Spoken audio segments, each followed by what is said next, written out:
You're listening to Convenience Matters, brought to you by Nax. Welcome to Convenience Matters. My name is Jeff Leonard. I'm with Nax, and here we talk about things that are of interest to convenience stores and the 160 million people who visit them every day. In particular here, we're also talking about things that matter to the 25,000 people here at the Nax Show. And I'm John Eichberger with Nax and the Fuels Institute. And you know, Jeff, we all talk about how we represent an industry that powers your life, powers your fuel, your vehicle, powers your body. And this week, we're going to be taking advantage of the largest collection of convenience retail experts in the world at the Nax Show. We're going to be talking to guests. We're going to be talking to experts. We're going to have a series of guest hosts. And it's going to be a great time. So let's take a listen to what the attendees at this year's Nax Show had to say. Welcome again. I'm your host, Donovan Woods, here from the Fuels Institute. I'm joined by my co-host, Stephanie Sikorsky. And we're here at the Nax Show, and we're happy to be here with a wonderful guest that talks a lot about innovation, Mr. Oliver Shalaka. Did I get that right? Yes, you did. I've practiced on that all day today. All right, good. Thank you. I was just scribbling on my notepad, just asking. So, Oliver, what brings you to the Nax Show? Today I'm a presenter in one of the educational sessions here. I talked about strategizing under uncertainty, encouraging people in its fast and uncertain environment. What can you do to be better at executing strategy, better at coming up strategy, eventually moving from reactive strategy to pre-planning, finding a plan B before you need it, and also how can you anticipate trends. This is an industry that requires to be very fast and agile, and a lot of companies struggle with the speed. One way to be faster is to be ahead, doing things before you have to do these things. Agreed. Now, Oliver, why don't you tell everyone where you're from? I know you're with the University of Maryland. What do you do there? Right, I'm a professor at the University of Maryland at Business School. I teach innovation, creative problem solving, and strategy. And another part of my work is to run our Entrepreneurship Fellows program. So we have a lot of young entrepreneurs who are actually quite involved with areas that affect the convenience store industry. We have a lot of food startups that we're working with, a lot of very eager and creative young people who want to break into the field. So there's a good connection for me, at least on the topic, to see that entrepreneurial spirit. And a lot of the people in the convenience store industry started out as individual entrepreneurs. So if I give myself a tap on the back, I would say I'm helping to create the next generation of convenience store owners and entrepreneurs. Very good. So yesterday we heard an interesting topic, and it was around disruption. And I think what we're talking to you today, pardon the disruption, and thinking about strategy, they tie hand in hand.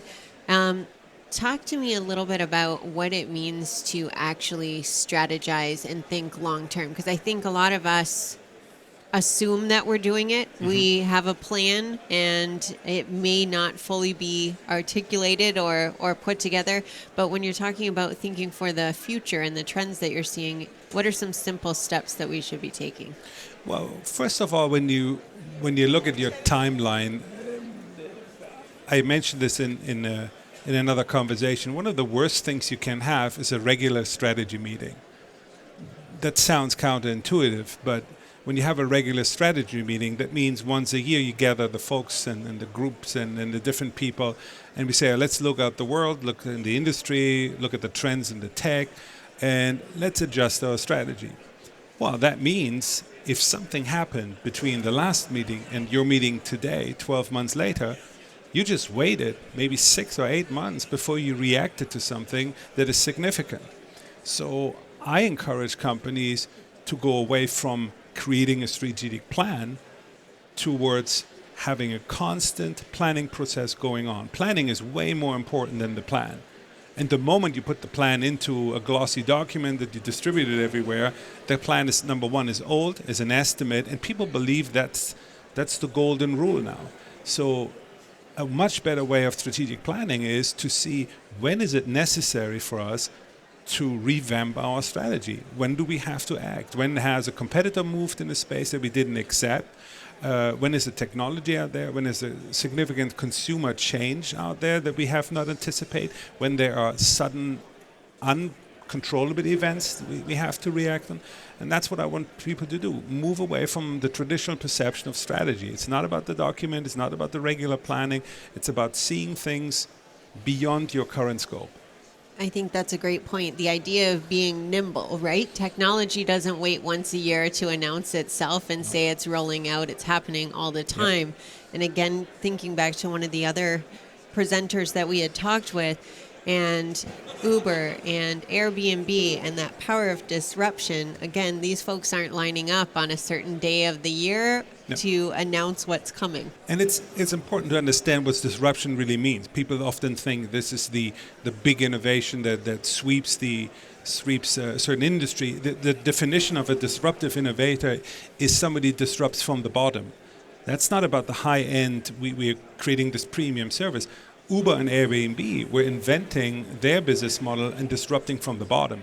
There was an established service out there that had a lot of perks. For example, in the taxi business, as much as people didn't like some of the aspects of that. But it was a reliable service, it was controlled, it was organized.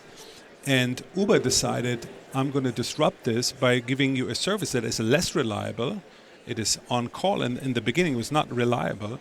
That is done by technically amateurs in that field, but people were okay with that. They didn't want to pay the premium that the taxi industry gave them. Same with Airbnb.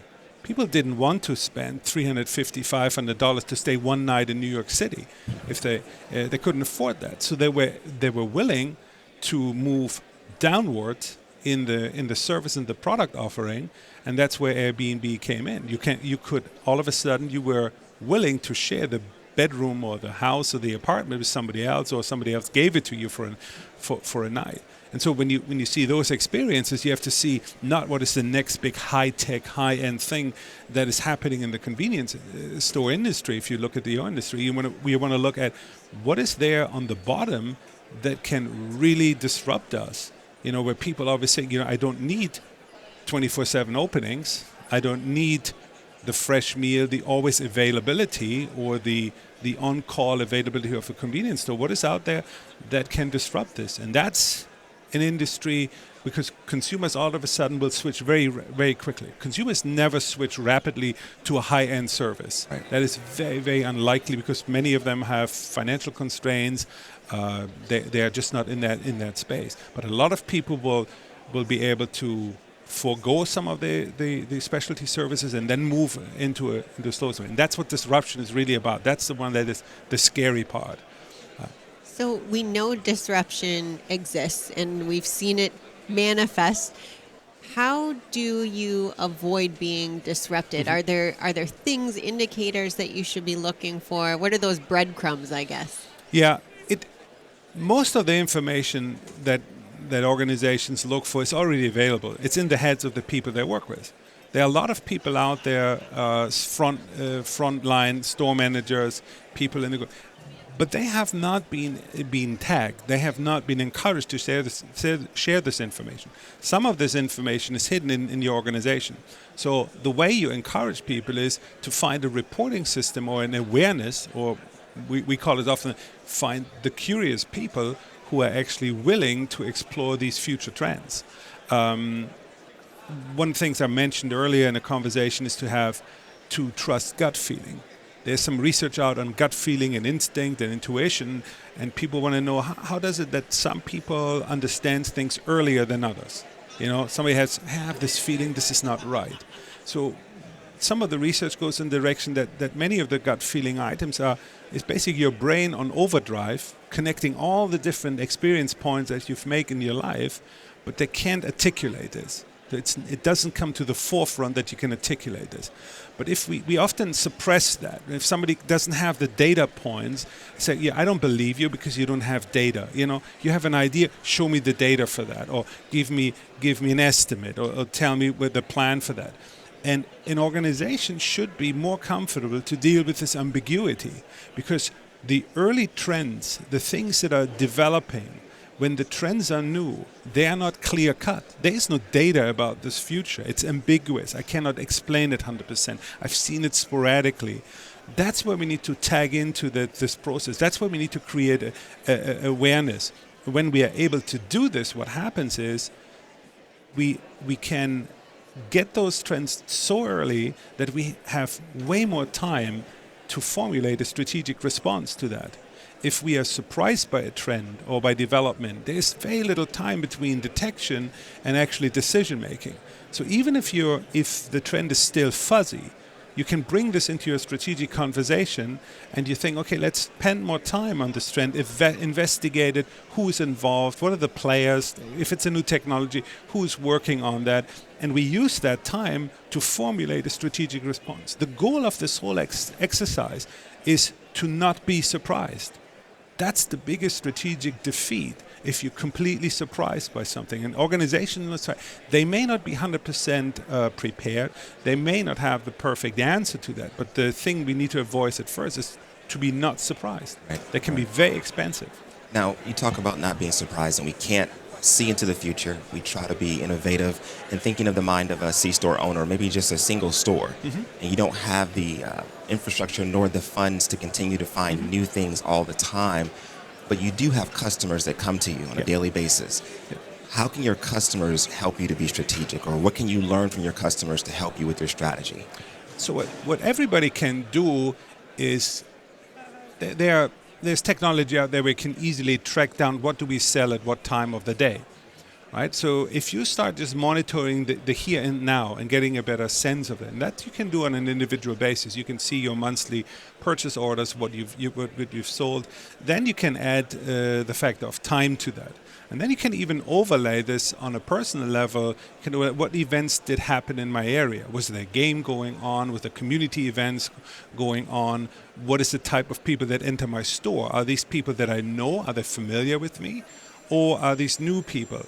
And so if the number of new people is dropping, that means to you there's no influx of new people. So you need to expand your business probably to the regular customer. You need to see that they're purchasing more. Those are very simple things you can do. You can encourage customers. You can involve them in feedback.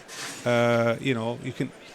I'm not a believer of asking consumers what they want, because they often don't have the perspective of what's possible. But you can definitely look at how purchase of certain items is going to. You can also reach out, because if you're a local store owner, the biggest advantage you have over any chain organized store is you should own the local market. You should own the local atmosphere. And so when I sometimes talk to my students who start a new food idea, bring up a new power bar or something. I have a student who created a product called Everbar. It's a hemp-based power bar. Okay. Very popular. I'm sure it is. No, it's not that type of power hemp. Bar. Yeah, sure. No. That can't be smoked. This is about the seed of the hemp. Got it. And so he was ingenious in bringing this to the local convenience stores. Because they said, hey, this is a local guy, we know him, this is an interesting product, and they allowed him to stock it in the store, get some shelf space. But they created the story around this. This is a local player. So as a store owner, if you see that, if you can connect some of these local dots, then you have some movement in your store. You bring locally relevant products, and people like to come because there's a change, etc. So that you have to, as a small store owner, you need to own the local environment. That's your chance.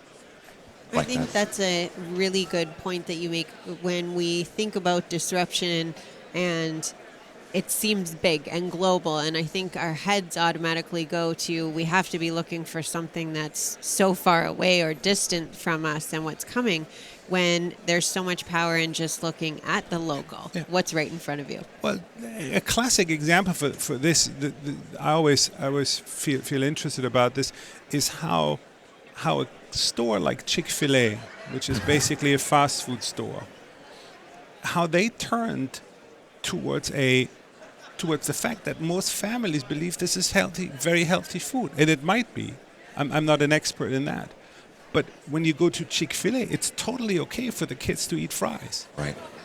Because it's Chick-fil-A. We have a local Chick-fil-A that does fundraisers for the elementary school. And this is a must-attend event. It has been so important for the elementary school as a fundraising event now that if you're not being seen there on the evening, people ask you the next time, where have you been for the fundraiser? And there are like 1,000 people in that small store. So this doesn't take much to imagine. Even on a financial basis, if you give 15% of your top line profit for the night, that, you know, 1/3 of that goes away on taxes that you save. So it's not that much. You're dropping 10% of your profit margin, but you get 1,000 people in the store. So, and you own, that is again, you own it locally. Even if this is a chain, but you own the local market. You cannot give this up. And that's what every small store owner can do. Even if it's a convenience store, the fire department needs a new fire truck. Okay, so this month's 10% of what we make goes to the local fire department. Or the soccer team won the county championship game. We want to give these guys a good night out, so we're going to raise something like that. That's what you need to do. You have to own the local part. I like that. Now, that's actually a great idea, and I always think about Chick-fil-A, not only what they serve or how they market it, but also just the customer service when you walk in. So that doesn't cost anything. Just smiling, Nope. being convenient. Now, when it does come to technology, I don't usually think of the internet when I think of the C-stores. How could that play a role with where people find you, or are you, accessible to them? How could that play a role, the internet with convenience stores? What do you think? Well, they're at least for the millennium generation, most of the things they do roam around the phone. So there are definitely technologies out there that can tell you localized advertising, things like that. You pass by the store and you have localized advertising. But things go beyond that. In a previous talk, I made a prediction. I said, what if an Uber driver would get not directly go home, not take the direct route, but accidentally would pass by a convenience store, so that the passenger in there has to wait a few minutes. The Uber driver gets to the bathroom or puts gas in the car, and accidentally there would be an offer for the passenger in there. So I made this prediction, and then 2 months later somebody picked my prediction up and said, wow, this guy was right. Now Lyft, I think, is partnering with Taco Bell, that if you're in a Lyft, you get a discount if you pass by a Taco Bell. It wasn't a good prediction. It was just I predict a ton of things. That's why once in a while I get lucky. You say a lot. But the thing is, here, all of a sudden these things were connected, and that's where the internet is. It's about connectivity of these things, and that's where it can play a role. The Uber algorithm now can calculate, or the Lyft algorithm can calculate, what is the closest geolocation of that convenience store. And I don't know the arrangement, but if I would do it, I would calculate how much extra does the passenger have to pay in order to pick this up. Maybe Taco Bell is picking up that extra fare and giving in the order at a certain price, and so the passenger doesn't feel, I'm duped, I had to take this turn. But so it's not regular. It's not like the internet itself. It's the data connectivity, the overlay of consumer information that you can make, and that's how you can play a big role. So talk to us a little bit about, now I'm intrigued, I feel like we have a crystal ball in front of us. Talk to us a little bit about some of the other, I'll call them predictions, but things that you see that we could be at the forefront of specifically for convenience. Well, one of the things that I see, I spend a lot of time in DC traffic. Same here. And DC traffic is annoying, like everywhere else. But by the time if you spend a lot of time behind cars, I wondered, I can predict who sits in that car. It's just a mental experiment. So if you sit in traffic, do this. Look at the stickers they have on the back of the car. How closely can you predict what these people are going to consume when they come into a convenience store? You can have an idea. You look at these family mannequins that are out there, and then they have a dog and a cat next to that. So if these people stop at a convenience store, wouldn't it be great if the convenience store carries some emergency dog and cat food for the night, because maybe you run out? You look at somebody who has a tree hugger sticker on there. Well, these people probably are not into the bacon sandwich. Maybe they'd like a hemp bar. There you go. They go for the hemp bar, or they go for the organic whatever, or for the fresh made salad. Right. And there's somebody who is, let's say it's a Washington Redskins fan in our area, and it's an out of town game, and they come into the store at 1 o'clock on Sunday, right out of church. They pass by the store. Well, it's very, very likely that they might look for some snack for that game in the afternoon that will be televised. And all these data points are available. And you can even connect with this with weather information. So if you have a 95-degree day, you better put some cold drinks and some water in the front of your store. You can even go so far as to create an individual advertisement when this consumer stops to take gas in. You can scan the back of the car.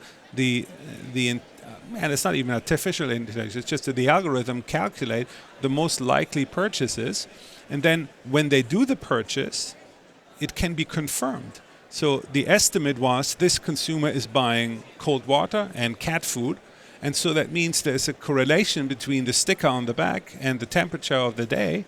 And then I know next time a similar customer comes in with a cat sticker and the weather is right and the Redskins are playing out of town, I can customize something. So I can either use this in a conversational style. Hey, why don't you grab some more of this? We have this on sale here, especially for game day. Or I have an advertisement that shows up on the phone of the person while they were putting gas in and walking in the store. Hey, thanks for coming to our store. Here's the daily special. And it's exactly what you think this consumer might pull. And the point is not to giving a discount, but it's encouraging to do more than they would supposedly buy. They were just in to get a Diet Coke, and all of a sudden, it's not bad. I can actually buy some, chips and some salsa at the same time. And that's where technology can help you. Well, and that's the real power, I think, too. Touching on, not only are you getting that element of convenience naturally, but then you're improving their experience. Well, what you do is basically you're anticipating the consumer need. If you would ask the consumer what you like, if you stand behind the counter, what do you want? Well, they will tell you, I want a Diet Coke, right? And you sell them the Diet Coke. But by using some of this information pieces, you get into the what we call unarticulated needs, the things that they really want but couldn't articulate. Yeah, today's game day, and I'm not thinking about it right now because I'm thirsty, but I'm not thinking 4 hours in the future where I'm sitting in front of the TV and want to watch the game, but I don't have chips. So all of a sudden you bring this unarticulated need to the forefront just by reading the back of the car. Appreciate that, and appreciate all of your insights, Oliver. Everything you talked about has been very helpful to all of our C-Store owners, and we appreciate you being here at the NAC Show with us. Thank you. It was fun. All right. Well, thank you for listening, everyone, and you've been listening to Convenience Matters. You've been listening to Convenience Matters, brought to you by NACS. For more information, go to nacsonline.com.